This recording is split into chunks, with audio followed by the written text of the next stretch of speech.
Hi everyone.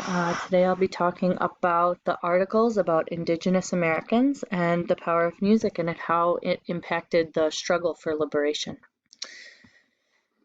Starting with the Lakota tribe and the Dakota Access Pipeline. The Dakota Access Pipeline is a crude oil pipeline that would run through sacred Lakota land in the Black Hills region, which is why the Native people call the Dakota Access Pipeline the Black Snake. While this pipeline would bring in money for the Lakota community, they are protesting against the pipeline. They are strongly opposed to this pipeline being laid in their sacred lands. But they're not just protesting the pipeline. They are also protesting the continual unearthing, displacement, and broken treaties and contracts committed against Indigenous people.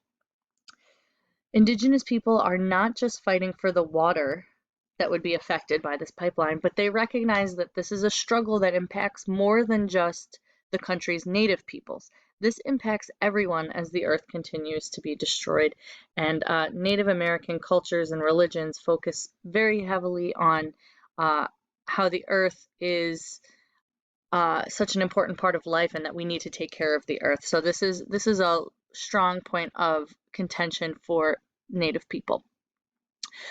There has been a long history of conflict and violence between the Native tribes and the U.S. government, dating back to well before the 1800s.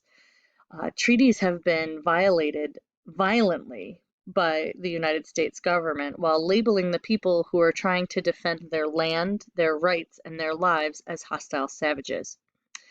A good example of this is Buffy Sainte-Marie's My Country, 'Tis of Thy People They're Dying. It highlights the mistreatment of Native Americans and the genocide that has been going on for years without recognition or resolution. Another example would be the song Black Snakes by a tribe called Red by Prolific. This also draws attention to the Dakota Access Pipeline issue.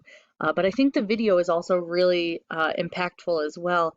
It shows how the demonstrations look from the inside, what it looks like from an Indigenous perspective, while the lyrics speak of how the pipeline has and will continue to impact the people who live there.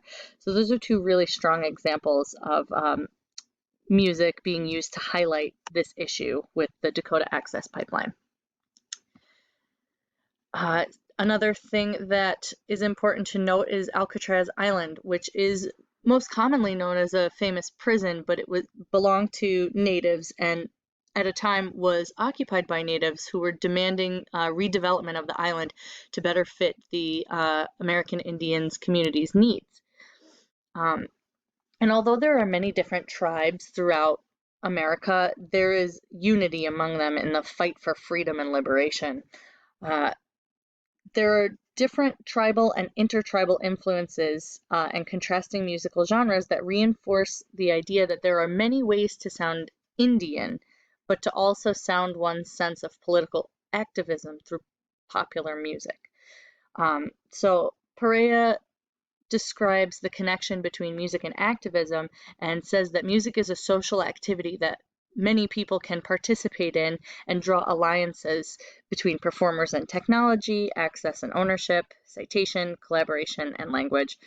He also talks about this idea of one Indianness. So, they're not focused on these individual tribes and their individual issues. They're coming together as a larger community and talking about, what it's like to be American Indian.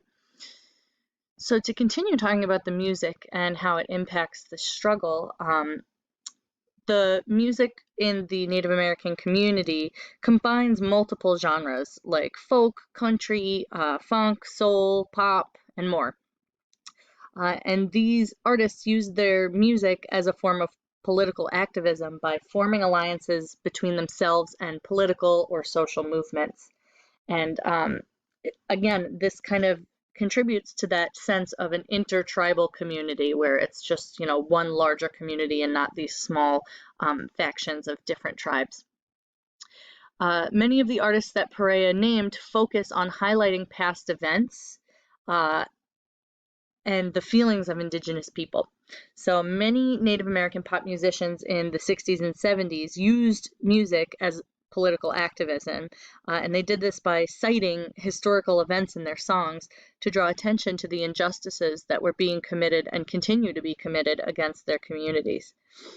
These songs also offer an American Indian perspective. It gives people an idea of what things are like inside these communities, whether they're part of those communities or not. And it also helps people to remember the historical events that have happened and the losses that they have suffered. So it keeps the fight relevant and keeps people going. Music during times of struggle has proved to inspire and ignite the passion and fight in people who are oppressed, but it also conveys a sense of community and keeps the memories of what has been lost alive.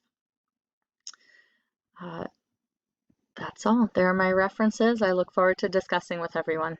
Thank you.